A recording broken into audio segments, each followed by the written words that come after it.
Hi Duncan, Debbie here to review your project for you and kind of look things over.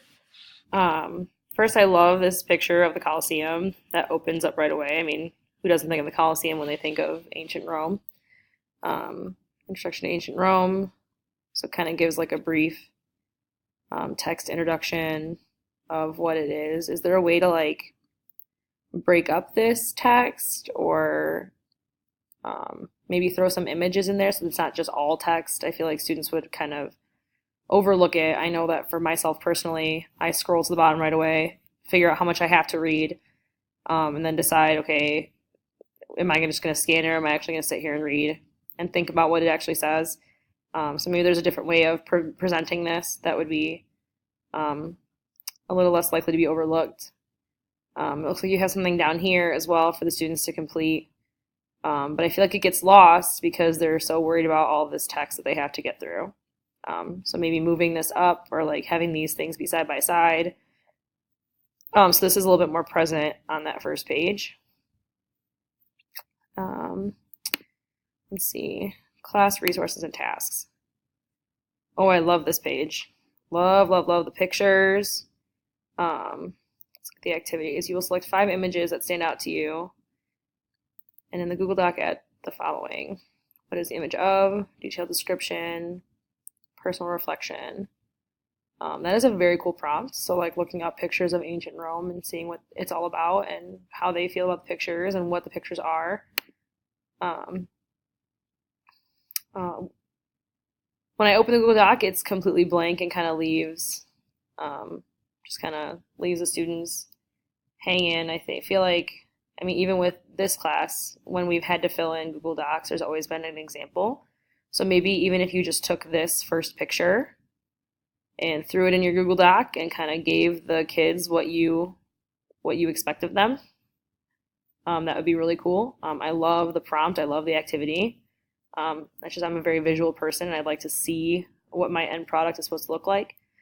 So maybe the other students or maybe the students that you work with would like that as well. Powtoon. You select your favorite Roman emperor. I love that they get to select who they want to pick.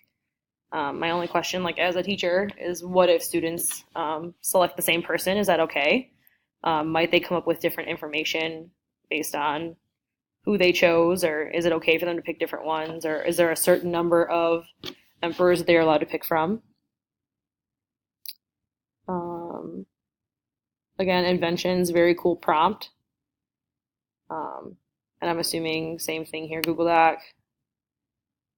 Yep, and then so they're not given a list of inventions. So is it that are you going to give them inventions? Or are they just Googling inventions?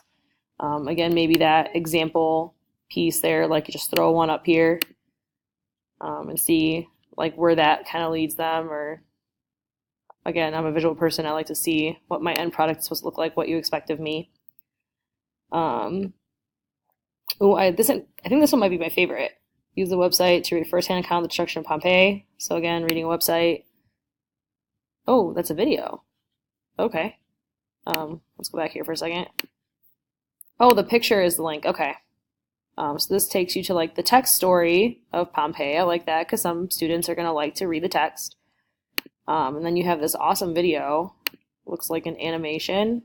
So an animation of what happened in Pompeii. Oh, that's cool. So it goes through like the whole day.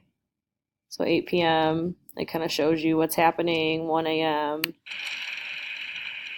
That's really cool. I love this graphic. I love how you can see what's happening via recreation of the destruction of Pompeii from a long time ago. Then we have a Padlet here to respond to. Use the Padlet to respond to the given prompts. I have that open right here. What would you have been thinking if you were in Pompeii on that fateful day? I love this question because I feel like they don't have to know a whole lot about ancient Rome to be able to discuss this question. Obviously, the technology is a little bit different than it was back in the day, but I love that you're asking about what they would be thinking, not necessarily what they would be doing. And how they would be feeling and all that kind of stuff. So I love this prompt, love this question. I love Padlet. I use it in my project too. Super awesome website, way better functionality than Poplet. I tried to use a Poplet and it didn't quite work, but Padlet, I haven't had any issues with it. Is there a way to maybe embed this somewhere, or do you still want them to have it as a link? Again, in the directions he had said to like minimize the number of clicks. So I'm wondering if you could like embed it somewhere. You don't have to. I'm just kind of talking out loud here. So very cool. Love this page. And then the last one, the Fall of Rome. Oh, I think I skipped one. Visual tour of ancient Rome. Ooh, love the use of Edpuzzle here. Very cool. I love that this will keep the kids engaged in the video, like the different prompts that you provide along the way. And then at the end here, being able to answer these questions. So pulling the information from the video after they finished it.